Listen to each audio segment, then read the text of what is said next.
কালসৰ্প যুগৰ লগত আচলতে মহাদেৱৰ কি সম্পৰ্ক? স্যাৰ প্ৰথমত কালসৰ্পৰ লগত মহাদেৱৰ যেটো যোগ হল আমাৰ হল নাগ দেৱতা ঠিক আছে আপুনি চাব শিৱৰ মহাদেৱৰ গলাত এটা শংকৰচূড় নাগ থাকে কিয় কাৰণে হৈ থাকে এইটো শংকৰচূড় হল আপোনাৰ এইটো নাগ মানে আপোনাৰ 12টা কালসৰ্প পূজা হৈ থাকে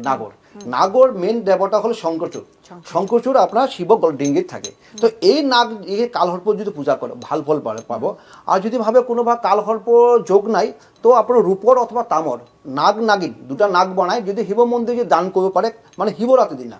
তো এইটো 8 তাৰিখ কৈছোঁ মন্দিৰ ৰাতি কিন্তু এনেকৈ নহয় যে আপোনাৰ 9 তাৰিখে ৰাতিপুৱা উঠি শিৱ মন্দিৰ যদি কালসৰ্প থাকে তো ৰাতি আপুনি দান কৰিব ৰাতি আপোনাৰ যেটা যিকোনো আপোনাৰ ঘৰৰ কাষতে মন্দিৰ হয় যেটা 4 পোহৰৰ পূজা হৈ আছে যদি এটা বা দুটা পোহৰৰ পূজা হয় তেতিয়া ভাবে এই মন্দিৰ পূজা কেতিয়া নহয় শিৱ পূজা 4 পোহৰত পূজা হ'ব যেটো আমাৰ আগৰ পৰা সৃষ্টি হৈ আছে যেতিয়া আমাৰ শিৱৰাত্ৰি আৰম্ভ হ'ল তেতিয়া 4 পোহৰত পূজা কৰিব লাগে কাৰণ শিৱক যদি সন্তুষ্ট কৰে 4টা পোহৰ আপোনাৰ পূজা কৰিব লাগিব ঠিক আছে আৰু লগতে মই এটা কৈছোঁ আপোনাৰ কি বস্তু খাব নালাগে যদি কোনো বস্তু এনে চাব আপুনি কোন শিৱ মানে ফাস্টিং উপাস কৰা নাই তো আমি কিবা কৰোঁ শিৱৰাত্ৰি দিনা মানে 8 তাৰিখ আৰু 9 তাৰিখ মাছ মাংস আৰু মদ খাব নালাগে কিছুমান কৈছে মই তো উপাস কৰা নাই মই শিৱ মন্দিৰ পানী ঢালা নাই কিন্তু মই তো মাছ খাম তো মাছ মাংস পাৰিলে টোটালি ভেজ খাব কিন্তু কে দুদিন ভেজ খেলে আপোনাৰ আপোনাৰ হেলথ ভাল হ'ব সেকেন্ড টাইম আপুনি যেটা যিমান পাৰে ৰাতিপুৱা উঠিব ৰাতিপুৱা নুঠিলে কিন্তু শিৱ পূজা কৰি লাভ নহয় তো আপুনি আৰু এটা বস্তু যে কৰিব তেলৰ বস্তু শিৱ হলো তেলৰ বস্তু খাব নালাগে শিৱ ৰাতি যদি তেলৰ বস্তু যদি খায় বা তেলৰ বস্তু যিকোনো খায় আপুনি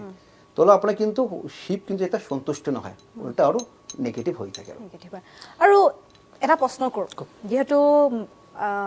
আচলতে কি হয় আমি দেখিবলৈ পাওঁ এতিয়া যুৱ প্ৰজন্মৰ মাজতো বা বহুত আগতেও দেখিছিলোঁ যে শিৱৰাত্ৰিৰ দিনাখন আচলতে শিৱক ভাঙেৰে পূজা কৰা হয় শিৱ পূজাত ভাং দিয়া হয় বা এনেকুৱা হয় বহুতে আচলতে এটা অন্ধবিশ্বাস বুলিয়ে কম নে কি বুলি কম নাজানো যে মানে বহুতে এনেকৈ কয় যে আচলতে ভাং খালেহে মানে শিৱৰাত্ৰিৰ দিনাখন শিৱ সন্তুষ্ট হয় মানে সেইটো আচলতে কি ধাৰণা মানুহৰ এইটোতো প্ৰথমত আমাৰ এই কথাটো ভুল আমাৰ আমি শিৱ কেতিয়া ভাং খোৱা নাই আমি যদি বেছিকৈ শিৱ শ্মশান থাকিলে যে আপনাৰ ভাং খাবে এটা কথা নাই শিৱ হল আপনাৰ হলো আপনাৰ সব ক্ষেত্ৰে পাবো আপনি শিৱ আপনাৰ হলো মেন আমাদেৰ ব্ৰহ্মা বিষ্ণু মহেশ্বৰ যিমান আমাৰ 33 কোটি দেৱ দেৱতী আছে তাৰ মাজতো শিৱ হল আমাৰ মেন শিৱ হল আপনাৰ শিৱ হল সৃষ্টিকৰ্তা শিৱৰ পৰা সব সৃষ্টি হয়েছে আপনাৰ তো শিৱ কেতিয়া শিৱ য'ত তাত পাবো শ্মশানত পাবো কেন শিৱ সন্তুষ্ট হয় আপনাৰ য'ত আপনাৰ মানুষ মানে হাত নাই তাতে শিৱ সন্তুষ্ট ক'ত হয় ত্যাগ ক'ত থাকে আপনার শ্মশান সব কিছু এড়িয়ে আপনি যাব লাগিব যিমান অহংকার ত্যাগ সব তাতে এড়িয়ে যাব লাগিব তো শিৱ ক'ত থাকে শ্মশান বহি থাকে শ্মশান মানে এনেকা নহয় শিৱ কি আপনার গাঁজা খাব লাগিব মদ খাবলৈ ভাং খাবলৈ কথা নাই এইটো হলো আমি বনাই আছো আৰু একো কোনো নাই এইটো আৰ যদি প্ৰথম কৈছে শিৱৰাত্ৰি যদি মাছ মাংস মদ গাঁজা যদি খাই থাকে পূজা করো কারণ কৈছিল আগতে এতিয়াতো আমি তো ডাইরেক্ট মদ কৈ দিওঁ আগতে আসলে কারণটো আমার একটু বনাব লাগে মানে 18 রকমের আপনার নেশা রিলেটেড থাকে আগের দিনে যেগুলো আছে জড়িবুটি দিয়ে হয়ে থাকে ভাঙর পাতা হব ধুতরা ফুলের গুটি হব এইবিলাক 18 রকমের দিয়ে আপনার যেটা হচ্ছে এটাও কারণ আসলে কিন্তু আজিকালি কারণ ক'ত বানাবো আজিকালি শ্মশান যেগুলো আপনার অঘরি থাকে এইবিলাক নাজানে 18 কারণ কেনেকৈ বনাব লাগে এগুলো ডাইরেক্ট আপনার মদ দিয়ে মদ খাই পূজা করে তো যিমানেই পাৰিব মাছ মাংস আৰু গাঁজা ভাং এইবিলাক খাবলৈ এভইড কৰি ভাল হ'ব আচ্ছা আমি যেহেতু কি খাব কি নাখাব জানিলোঁ আৰু কিবা টটকা দিব নেকি শিৱৰাত্ৰিৰ লগত ধৰক বহুতৰ ধৰক বিয়া হোৱা নাই বহুতে চেষ্টা কৰি আছে বিয়াখন পাতিবৰ কাৰণে ভাল কথা কৈছে বিয়া হোৱা নাই আৰু বহুতে আচলতে শিৱৰাত্ৰিৰ দিনা এইকাৰণে ব্ৰত ৰাখে মানে বিয়া বাৰুৰ কাৰণে বহুতক আচলতে জানা যায় শিৱৰাত্ৰিৰ বিয়া বাৰুৰ ক্ষেত্ৰত যদি হয় আমাৰ কি হয় মাংগলিক যোগ থাকিলে হয় শিৱৰাত্ৰি কি হয় আমাৰ কিবা 16টা শিৱ আপনাৰ মানুষ পূজা কৰে আপনাৰ শিৱ মন্দিৰ পানি ঢালে তো শিৱৰাত্ৰি আপনি যদি মাঙ্গলিক কাৰণে বা বিয়া বাৰু হওয়া নাই একটা টিপস দিয়ে আছে এটা কৰব প্ৰথমত কৰব আপনাৰ 8 তাৰিখ যেতিয়া শিৱৰাত্ৰি লাগিব মানে আপনাৰ ডিৰেক্ট পুঞ্জি হিসাবে কৰব ৰাতে 9:58 পাছত কৰব আপনাৰ ঘৰত শিৱ মন্দিৰ বা শিৱ মন্দিৰ যাব বা ঘৰতে কৰিব পাৰে আৰু এটা হলো আপনাৰ চাকি ল'ব চাকিত আপুনি হলো লং ল'ব আৰু এটা আপুনি জাই ফল ল'ব এটা জায়ফল লৈ আপুনি এটা চাকিটো আপুনি জ্বলাব, জ্বলাই আপুনি শিৱ মন্দিৰ যদি মানে পিপুল গাছ মানে যদি গাছ থাকে, আহক গাছ যদি গছ থাকে, তাতে আপুনি এই প্ৰদীপৰ চাকিৰ শিকাটো আপুনি তাতে দিব। দিয়াৰ পিছত আপুনি এনেকুৱা কৰিব, আপুনি যদি 21 বাৰ যদি আপুনি যে গছটো যদি আপুনি ঘূৰিব পাৰে, তেনেহ'লে কিন্তু আপোনাৰ মাংগলিক বা বিয়া বাৰুৰ ক্ষেত্ৰত আপোনাৰ ভাল হ'ব। ঘূৰাৰ সময়ত ওং নম শিৱায় ওং, লাষ্টে কিন্তু ওং ক'ব, ওং নম শিৱায় ওং, এই মন্ত্ৰটি 21 বাৰ ঘূৰিব আৰু 21 বাৰ আপুনি জপ কৰিলে ভাল ফল পাব। কিন্তু যেতিয়া আপুনি পূজা বা ঘূৰিব, যেতিয়া প্ৰদীপ যদি চাকিতে নিভিজায়, কাম নহ'ব। ভালকৈ কৰিব লাগে এইটো আপুনি বিয়া বাৰুৰ ক্ষেত্ৰত কৈ বিয়া বাৰুৰ ক্ষেত্ৰত। আৰু ধৰক কিছুমানৰ সন্তানক লৈ বহুতৰ মাতৃ পিতৃৰ মানে পিতৃ মাতৃৰ চিন্তা হৈ থাকে, মনোযোগ নবহে, পঢ়া শুনাত মনোযোগ নবহে, তো তেওঁলোকৰ কাৰণে এটা মই টিপছ দি আছোঁ, এইটো কৰিব পাৰে। মানে পঢ়া শুনাৰ ক্ষেত্ৰত হওক বা যিবিলাক চাকৰি বাকৰিৰ ক্ষেত্ৰত বাধা হৈ আছে, এইবিলাক কৰি আছে, প্ৰথমতে আপোনাৰ এনেকা 21টো আপুনি লং ল'ব, লং আপুনি এনেকৈ এটা মালা গাঁঠিব লাগিব। আপুনি আদা ল'ব অলপ, আৰু হ'ল 3 পাত নিখুঁত বেলপাত, 3 পাত এনেকৈ নিখুঁত বেলপাত ল'ব, লৈ ওং নম শিৱায় ওং এইবোৰ ৰঙা কালি দি লিখিব। লেখাৰ পিছত আপুনি এইটো শিৱ মন্দিৰত দান কৰিব, বা আপুনি ঘৰতে কৰিব পাৰে, বা আপোনাৰ শিৱক দান কৰিব। কিন্তু নিয়ম একই কৰিব, এদিন থাকিলে ফাষ্টিং কৰিব, নহ'লে আপোনাৰ নিৰামিষ খাব লাগিব। মন্ত্ৰ হ'ল ওং নম শিৱায় ওং, মন্ত্ৰ জপ কৰি 108 বাৰ জপ কৰি আপোনাৰ বাধা বিঘ্ন ল'ৰা ছোৱালী যি হওক এইটো দান কৰক, মই গেৰাণ্টি দিলোঁ এই ফল ভাল ফল পাব। আৰু যিহেতু ক'লে আপুনি, এতিয়া আৰু এটা কথা ক'ব, যিহেতু আপুনি কৈছিল যে শিৱ যুগ আছে, ধনলক্ষ্মী যুগ আছে, বহুতৰে আচলতে পইচাটো মেইন, তো টকা পইচা বেছিকে বা ব্যৱসায় কিবা কৰিব লাগিলে কি কৰিব লাগিব? আমাৰ শিৱৰাত্ৰি 3টা যোগ আছে, মহালক্ষ্মী ধনযোগ, শিৱ যোগ, অমৃত সিদ্ধি যোগ। এই 3টা মেইন যোগৰ কাৰণে 12টা ৰাশি হৈ থাকে আমাৰ হৰস্কোপত। 6টা ৰাশি ভাল ফল পাই আছে, খুব ভাল। ফাইনেন্সিয়েল, টকা পইচা হোক, বিজনেছ হোক, বিয়া সব ভাল ফল পাব। প্ৰথমত শিৱ এইটো সিংহ ৰাশিৰ ওপৰত প্ৰথমত সন্তুষ্ট খুব ভাল হ'ব এই বছৰ। মানে 8 তাৰিখৰ পৰা নেক্সট আপোনাৰ যিটো আপোনাৰ হ'লে শিৱৰাত্ৰি আহিব, ফেব্ৰুৱাৰী মাহৰ পৰিব, 2025 পৰিব, ফেব্ৰুৱাৰী মাহত পৰিব। সিংহ ৰাশিৰ কাটতে খুব ভাল। প্ৰথমত আপোনাৰ নতুন কাম কিবা আৰম্ভ হ'ব আপুনি শিৱৰাত্ৰি মানে সিংহ ৰাশি কাটতে। ছেকেণ্ড টাইম আপোনাৰ চাৰিওফালৰ পৰা ইনকাম বাঢ়ি আছে আপোনাৰ। আৰু ছেকেণ্ড টাইম হ'ল আপুনি মানে পঢ়া শুনাৰ ক্ষেত্ৰত যোনে ল'ৰা ছোৱালীয়ে ভাবিছে বাহিৰত পঢ়িব বা মেডিকেল বা ইঞ্জিনিয়াৰিং বা বহুত লাষ্ট ইয়াৰ এক্সাম দিছে, ৰেজাল্ট ভাল হোৱা নাই, এইটো বস্তু কিন্তু ৰেজাল্ট ভাল হ'ব, মানে সিংহ ৰাশি খুব সন্তুষ্ট হ'ব। আৰু যোনে প্ৰাইভেট সেক্টৰ বা গভৰ্ণমেণ্ট সেক্টৰ জব কৰিছে বা এব্ৰড যোৱাৰ কাৰণে বহুত চেষ্টা কৰি আছে, হোৱা নাই ইমান দিন, এইটো ভাল হ'ব। তো সিংহ ৰাশিৰ ক্ষেত্ৰত এই বছৰ সবচে ভাল হ'ব শিৱৰাত্ৰি, মানে 8 তাৰিখ পৰা একদম লাষ্ট মানে কামি ইয়াৰ মধ্যে ভাল থাকিব। ছেকেণ্ড টাইম আহিলোঁ আমি কন্যা ৰাশি। কন্যা ৰাশিৰ ওপৰত আহিব। কন্যা ৰাশি হ'ল আপোনাৰ হ'ল লাইফত আনএক্সপেক্টেড মানি ইনকাম কৰিব এইটো বছৰ। তো আপোনাৰ কৰ্ম কৰিব লাগিব, এনেকৈ নহয় শিৱৰাত্ৰি বহি যোৱা কাম নহয়, কৰ্ম আপোনাৰ কৰিব লাগিব। তো আনএক্সপেক্টেড মানি ইনকাম কৰিব, লাইফত আপোনাৰ উন্নতি আৰু উন্নতি হ'ব সিংহ ৰাশি। মানে এইটো আপোনাক কি হ'ব, মহালক্ষ্মী ধনযোগ আহি আছে, তো ইনকাম বাঢ়িব, বিজনেছৰ ক্ষেত্ৰত প্ৰফিটেবল ইয়াৰ হ'ব। আৰু ছেকেণ্ড টাইম হ'ল যোনে গভৰ্ণমেণ্ট ছাৰ্ভিচ কৰি আছে বা প্ৰমোশ্যন হোৱা নাই বা ট্ৰান্সফাৰলৈকে বহুত খাটি আছিলে, প্ৰমোশ্যন হ'ব, প্লাছ ট্ৰান্সফাৰ হোৱাৰ সম্ভাৱনা খুবেই বেছি থাকিব। কেৰিয়াৰ ৰিলেটেড তেওঁলোক মানে বহুত ছাকচেছ পাব। এইটো আপোনাৰ শিৱৰাত্ৰিৰ দিনা যিটো যি যোগ 3টা হৈছে, এইটো 6টা ৰাশিৰ ওপৰত শিৱ একদম সন্তুষ্ট আৰু 2 হাত ভৰি একদম দি আপোনাৰ আশীৰ্বাদ কৰিছে, উন্নতিৰ কাৰণে কৰি আছে, তাক কৰ্ম কৰিব লাগিব, তাৰপৰা খুব ভাল হ'ব। আৰু গভৰ্ণমেণ্ট যোনে মানে আপোনাৰ প্ৰাইভেট সেক্টৰ বা এনে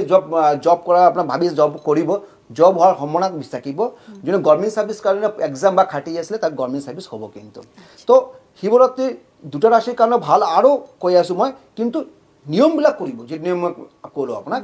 তারপরে আহি যাওয়া 3 নম্বর রাশি হল মেঘ রাশি। মেঘ রাশি কিন্তু খুব ভালো হবো, এই মেঘ রাশি সবচেয়ে ভালো, কেন শিবযোগ হয়ে আছে মেঘ রাশির উপর। শিবযোগ আমার মহালক্ষ্মী ধনযোগ, শিবযোগ, অমৃত যোগ, এই 6টা যোগের উপর হয়ে আছে, কিন্তু স্পেশালি হয়ে আছে মেঘ রাশির উপর শিবযোগ। শিবযোগ যদি থাকে যদি সবচেয়ে ভালো হবো, যোনে বিয়া হয়েছিল ল'ৰা ছোৱালী হোৱা নাই, বহুত ক্লাইণ্ট মতে আহি থাকে ল'ৰা ছোৱালী হোৱা নাই, কিন্তু শিব আশীর্বাদত এইটো বছর মেঘ রাশির কারণে আপনাকে সন্তান প্রাপ্য যোগ হওয়া কিন্তু খুব বেশি আছে। তো দুজনে মিলে হাজবেন্ড ওয়াইফ দুজনে মিলি শিব ভালকে পূজা করক, আপনার শিব কৃপা হব, শিব আশীর্বাদ হব। যে ল'ৰা ছোৱালী হোৱা নাই, সন্তান হোৱা সম্ভাৱনা খুব বেছি কিন্তু শিৱৰাত্ৰিৰ ক্ষেত্ৰত। তো খুব ভাল তাৰপিছত আহিব আপোনাৰ বিজনেছ ভাল যাব আপোনাৰ লাইফত ইউটাৰ্ণ আহিব কিন্তু যেতিয়া আপোনাৰ বিজনেছে ডেভেলপ হ'ব বা ইমান দিন বিয়াৰ পিছত যেতিয়া বেবী হোৱা নাই বেবী লাইফত এনেই ইউটাৰ্ণ আহি যায় তো মেঘ ৰাশিৰ কাৰণে শিৱযোগ হৈ আছে আপুনি খুব ভাল ফল পাব তাৰপৰা 4 নম্বৰ হ'ল তুলা ৰাশিৰ ক্ষেত্ৰত কিন্তু লাইফত বহুত চেঞ্জ হৈ আছে আপোনাৰ কিন্তু আপোনাৰ কি হ'ল ফাইনেন্সিয়াল তারপর গভর্নমেন্ট সার্ভিস ক্ষেত্রে হোক বা আপনার বিজনেসের ক্ষেত্রে হোক বা যে সব ক্ষেত্রে কিন্তু আপনার খুব ভাল ফল হবে কিন্তু মানে সাইটে আসে খুব ভালো তারপর আহি যাক কুম্ভ রাশি শিব হল আপনার হলো শনি সাড়ে চলে আসে সিংহ রাশি করে কুম্ভ রাশির ক্ষেত্রে শনি খুব ভালো হয়েছে তো ফাইন্যান্সিয়াল এডুকেশন খুব ভালো হবো তারপর নিউ গভর্নমেন্ট জব হওয়ার সম্ভাবনা খুব বেশি থাকিব কিন্তু তুলাৰ ক্ষেত্ৰত কুম্ভ ৰাশি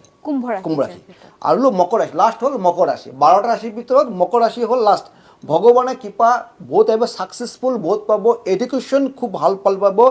আৰু হল যদি নিজে বিজনেস করে হাই এডুকেশনের কারণে অ্যাব্রড যাব পারে মানে খুব ভাল মানে 12টা রাশি আছে 1 নম্বৰ সিংহ কন্যা মেঘ তুলা কুম্ভ আৰু মকৰ এই 6টা ৰাশিৰ ক্ষেত্ৰত শিৱৰাত্ৰি খুব ভাল ফল পাব কিন্তু আৰু বাকি যিকেইটা ৰাশি আছে তেওঁলোকে tak 12টা তো নৰ্মাল এভাৰেজ যাব কিন্তু থাকে না স্পেশালি থাকে না এইটো ৰাশিৰ ওপৰত তো আৰু এটা লগত টিপস দি দিওঁ মই শিৱৰাত্ৰিৰ দিন আপোনাৰ বাস্তু হিচাপে বাস্তুতে কি কৰিব প্ৰথমতে আপোনাক এনেকৈ কাম কৰিব মই কৰিছোঁ আপুনি এটা শিৱৰাত্ৰিৰ দিন কৰিব ৰাতি কৰিব 8 তাৰিখ ৰাতি কৰিব এটা বগা কাগজ ল'ব তাতে আপুনি কেঁচা হালধি একটা স্বস্তি চিন আঁকাব অনামিকা ফিংগাৰ দি স্বস্তি চিন আঁকাব আঁকাৰ পিছত এনেকৈ কেঁচা হালধি দিয়ে কেঁচা হালধিৰ ৰসটো হয় ৰসটো দি কৰিব তাৰপিছত হ'ল এনেকৈ গোল্ডেন ফ্ৰেম কৰি আপুনি এনেকৈ গোল্ডেন ফ্ৰেম কৰি আপোনাৰ ঘৰৰ মেইন এণ্ট্ৰান্স আউটসাইডত দৰ্জাৰ ওপৰত আপুনি হেং কৰি ৰাখি দিব চাব শিৱৰাত্ৰিৰ দিন আপোনাৰ ভগৱানৰ ওপৰত মানে মহাদেৱৰ আপুনি কৃপা আহিব বাস্তু হিচাপে ভাল হ'ব ফাইনেন্সিয়াল হেল্থ আৰু সবফালে ভাল পাব আৰু আপোনাৰ এটা কৈছিলে মোক আৰু কি আমাৰ শিৱলিংগত দান দিব নালাগে মই কি হয় মই এটা বঙাইগাঁও মোৰ যিটো মোৰ মন্দিৰ মই চাই থাকোঁ কিমান ভক্ত আহি থাকে যি পাৰে তাই দি আছে সিন্দুৰ দিয়া আছে কিছুমান কেঁচা হালধি দিয়া আছে প্ৰথমত আপোনাৰ শিৱলিংগত আপুনি তুলসী পাত দিব নালাগে তুলসী পাত দিলে হ'ল আপোনাৰ শিৱ তালে আপোনাৰ সন্তুষ্ট নহয় উল্টা আপোনাৰ ৰিয়েকশ্যন কৰি দিব কেন আপোনাৰ তুলসী আৰু শিৱৰ লগত কেৱল মিল নহয় তুলসী যদি আপোনাৰ শিৱ যদি মিল যায় তুলসী পাত থাকে আমাৰ বিষ্ণু মানে নাৰায়ণৰ শিলাৰ ওপৰত থাকে শিৱ নাথাকে তো তুলসী পাত আপুনি কেতিয়া ভুলত দিব নালাগে সেকেন্ড টাইম সিন্দুৰ দিব নালাগে সিন্দুৰ যদি আপুনি শিৱলিংগে দি থাকে তাহলে আপোনাৰ যদি কোনোবা যদি মানে ছোৱালী বা দিছে বিয়া যদি হৈছে বিয়া নহয় কিন্তু ৰঙা ফুল দিব নালাগে তাৰপৰ হালধি কিছুমান মই চাওঁ মন্দিৰত হালধি পাউডাৰ ঢালি যায় শিৱ মন্দিৰত হালধি পাউডাৰ দিব নালাগে নাৰিকলৰ ডাব হয় না ডাবৰ পানী দিব নালাগে উল্টা ৰিয়েকশ্যন হ'ব কিন্তু আৰু শংখ যেটা আমাৰ পূজা সৰু শংখ হয় না কিছুমান চাওঁ মন্দিৰত শংখ পানী ঢালি যায় শংখৰ লগত দিব নালাগে শংখ পানী যদি শিৱ মন্দিৰ দি থাকে তেনেহ'লে কিন্তু তাৰ কিন্তু ঘৰত অশান্তি এক্সিডেণ্ট হ'ব কিন্তু শংকৰচূড় যে অসুৰ আছিলে এই অসুৰত শিৱ বধ কৰিছিলে তাৰ কাৰণে হ'ল আপোনাৰ শিৱই শংখ যদি দি থাকে তেনেহ'লে আপোনাৰ উল্টা ৰিয়েকশ্যন হৈ থাকে এইখিনি আৰু এটা কথা কওঁ যে শিৱক আচলতে মৃত্যুঞ্জয় বুলি কয় মৃত্যুঞ্জয় আচলতে মন্ত্ৰও মাতে এই বহু ক্ষেত্ৰত আজিকালি দেখিবলৈ পোৱা গৈছে যে মানে ধৰক অকাল মৃত্যু হয় বা বহুত দুৰ্ঘটনাত পতিত হয় বহুতে আচলতে নিজৰ প্ৰাণ হেৰুৱাব লগা হয় আমিও বাতৰি পৰিৱেশন কৰোঁ সেই সন্দৰ্ভত মানে এই যে অকাল মৃত্যুৰ পৰা বাচিবলৈ কিবা তেনেকুৱা কৰিব পৰা যায় অকাল মৃত্যু তো কোনো ক'ব নোৱাৰে মৃত্যু কেতিয়া অকাল মৃত্যু কাৰ হ'ব কিন্তু ক'ব নোৱাৰে প্ৰথম আমাৰ কুষ্টি বা হৰস্কোপত যদি 8 নম্বৰ ঘৰত যদি আমাৰ যদি নেগেটিভ প্ল্যানেট বহি থাকে তেনেহ'লে আমাৰ অকাল মৃত্যু বা এক্সিডেণ্ট হৈ থাকে তো আৰু কিছু যদি আমি যে বেয়া কাম কৰোঁ মানুহ যদি মই মানুহৰ কাৰণে যদি বেয়া ভাবি থাকোঁ বেয়া হ'লে ভগৱান এনেই অকাল মৃত্যু এনেই দি থাকে তো সৰু এটা টিপছ যদি আপোনাৰ এনেকুৱা থাকে এনে কাম কৰিব প্ৰথমতে আপুনি চাব এনেকুৱা ফুল আপুনি চাব মানে মেক্সিমাম চাব আপোনাৰ শিৱৰাত্ৰিৰ পূজা হৈ থাকে এটা পাই থাকিব যেটা আপনি আৰু এটা ধোত্ৰা ফুলৰ পাত ল'ব এটা এই ফুল ল'ব ধোত্ৰা ফুলৰ পাত ল'ব এটা আৰু এটা বেল পাত ল'ব তিনিটা নিখুঁত এই তিনিটা বস্তু লৈ আপুনি শিৱ মন্দিৰত দান কৰিব ওং জুং শ অমুকের সর্বরোগ ফারা নাশ কুরু নমস অনেক ডাঙর মন্ত্র হয়ে গেল একটু নাহলে আপনার ওং জুং শ হলো আপনার হলো একটু শিবর মহামৃত্যুঞ্জয় বীজ মন্ত্র ওং জুংশ মন্ত্র জপ করে আপনি শিব মন্দির দান করক তো আপনার বিপদের উপর অ্যাক্সিডেন্টের পড়া এইগুলো ভাল ফল পাবেন। ভাল হৈ যাব। আৰু এটা টিপস দি দিওঁ মই ঠিক আছে। তো বিজনেছৰ কাৰণে মই দি দিওঁ এটা বিজনেছ কাৰণে বিজনেছ কি কৰিলে ভাল হ'ব। প্ৰথমতে আপোনাৰ এটা আহক গছৰ পাত ল'ব আৰু হ'ল গোলাপৰ পানী দি অকণমান এইটো ফ্ৰেছ কৰি ধুই ল'ব। গোলাপৰ বেলেগ গোলাপ জল তো আৰু হ'ল আপোনাৰ এটা ধৰতৰ ফুলৰ এটা গুটি ল'ব। এইটো আপোনাৰ তিনিটা বস্তু আপুনি ৰঙা কাপত বান্ধি আপুনি কেছ বাক্সত ৰাখি দিব, ভাল ফল পাব। ঠিক আছে, আপুনি বিজনেছৰ ক্ষেত্ৰত কৈছে কিছুমানৰ ধৰক টকা পইচা আহে তেওঁলোকেও কৰিব পাৰে কিন্তু মানে হাতত নাথাকে টকা পইচা ওলাই গুচি যায়। এইটো খালি বিজনেছ নহয়, এইটো আপোনাৰ যোনে ছাৰ্ভিচ কৰি আছে তেখেতৰ ঘৰত ৰাখিব পাৰে, কেছত ৰাখিব পাৰে বা বিজনেছ কৰি বিজনেছত ৰাখিব পাৰে বা কোনোবা আপোনাৰ প্ৰাইভেট জব কৰি আছে তাৰ যিটো বেগ সদায় কেৰি বেগত ৰাখিব পাৰে। এটা বস্তু ৰাখক, একো প্ৰব্লেম নহয়, ভাল ফল পাব। কিন্তু মানে বহুতৰ এনেকুৱা হয় যে টকা পইচা বহুত ইনকাম কৰে কিন্তু সেভিংছ কৰিব নোৱাৰে, এইটো কৰিলে ভাল ফল পাব। কিন্তু আৰু কি বস্তু আমি শিৱ মন্দিৰত মানে দান কৰিলে ভাল ফল পাব। প্ৰথমতে আপুনি পাৰিলে নৰ্মেল পানীটো আমি দি থাকোঁ, কিন্তু আগতে গংগা পানী গংগা জল অকণমান দিব পাৰে যে গাখীৰ লগত, তাৰ কিন্তু ভাল পাব। গংগা জল হ'ল আপোনাৰ সবচে হ'ল শিৱৰ মানে প্ৰিয় যিটো হৈ থাকে মানে মূৰৰ পৰা নামি আছে তো গংগা জল যদি আপুনি দিব পাৰে শিৱ পানীত শিৱলিংগত সবচে ভাল ফল। তিল দিব পাৰে, শনিৰ কাৰণে তিল দিব পাৰে, পানীত মিক্স কৰি দিম, পানী দিব পাৰে। তাৰ লগত হ'ল বগা ফুল দিব আৰু হ'ল ভাং পাত, যে ভাঙৰ যিটো পাত হয় না ভাঙৰ পাত দিব পাৰে আৰু হ'ল নাগিন দান কৰিব পাৰে। এই 5-6টা বস্তু যদি দিব পাৰে শিৱ খুব সন্তুষ্ট হ'ব আৰু আপোনাৰ ভাল ফল পাব। কিন্তু আৰু এয়া আছিল এইবাৰৰ যি মহাশিৱৰাত্ৰি, সেই মহাশিৱৰাত্ৰিত লৈ কি যোগ পৰিছে আৰু কিদৰে আপোনালোকে নিয়ম পালন কৰিব। ধন্যবাদ।